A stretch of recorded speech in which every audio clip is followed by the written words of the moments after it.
بستهی به تاریک سجانم او بانو بانو جانم او شهر بانو جانم دلی مرا بستهی به تاریک سجانم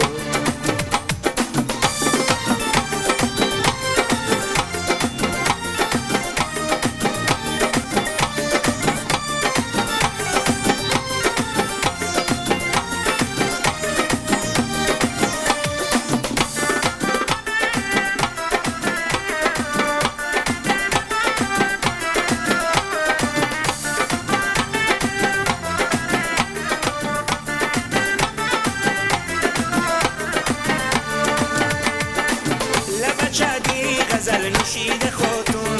بیرو زبان جانم نگاهت رفتی شب پوشیده خاتون فیرو زبان جانم درونی ساغری داغی لبانم فیرو زبان جانم شرابی بوسه جوشیده خاتون فیرو زبان جانم فیرو زبان جانم بانو بانو جانم او شربان جانم دل مرا بستهی به تاریک سجانم او بانو بانو جانم او شربان جانم دل مرا بستهی به تاریک سجانم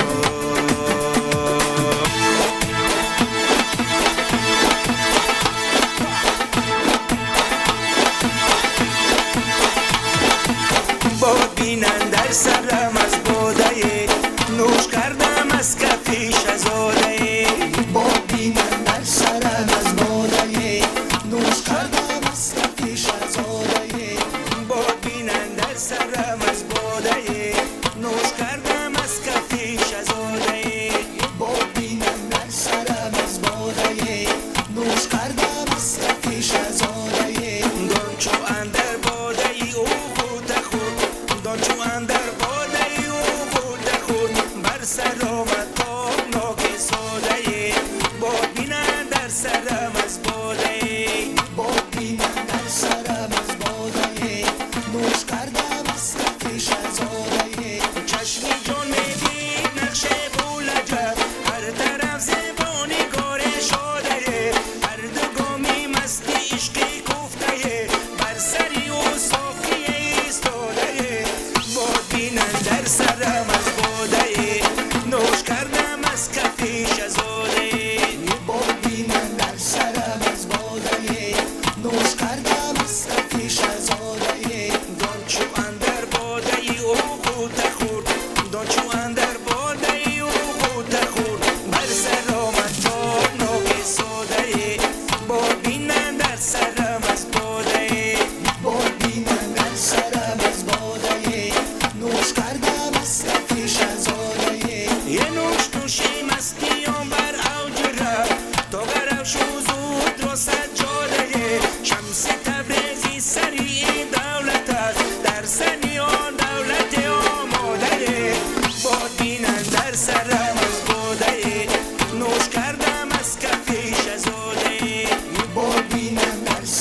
میگیرد شانه به مویت نکنم دلم در میگیرد تو نشینم به پهلویت شانه به شانه یاری جان تو نشینم به پهلویت شانه به شانه یاری جان یک لحظه بویت نکنم